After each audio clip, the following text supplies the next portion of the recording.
पिंपळनेर शहरात रस्त्यावर व चौकात ठाण मांडून बसलेल्या मोकाट जनावरांचा प्रश्न पुन्हा ऐरणीवर। साक्री तालुक्यातील पिंपळनेर शहरातील अनेक भागात भर रस्त्यात ठाण मांडून बसणाऱ्या मोकाट जनावरांमुळे वाहन चालकांसह ग्रामस्थ प्रचंड हैराण झाले आहेत।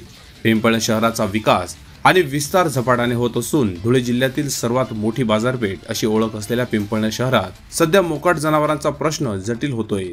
एकाच ठिकाणी 10 ते 15 मोकाट जनावरांचा समूह रस्त्यावर किंवा चौकात ठाण मांडून बसलेला असतो। सामान्य नागरिक गावात जाताना किंवा वाहन चालक या मोकाट जनावरांच्या मारहाणीचा बळी ठरू शकतो।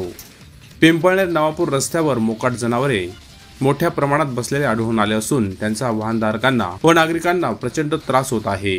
हे मोकाट जनावरे रस्त्याच्या अगदी मधोमध बसलेले असतात। वाहन चालकांना आपापली वाहने काढताना मोठी कसरत करावी लागते। भविष्यात मोठा अनर्थ होऊ नये यासाठी प्रशासनाने वेळीच दखल घेऊन मोकाट जनावरांचा बंदोबस्त करणे आवश्यक आहे।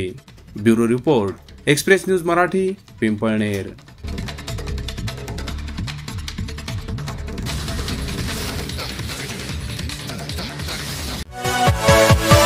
Yeah.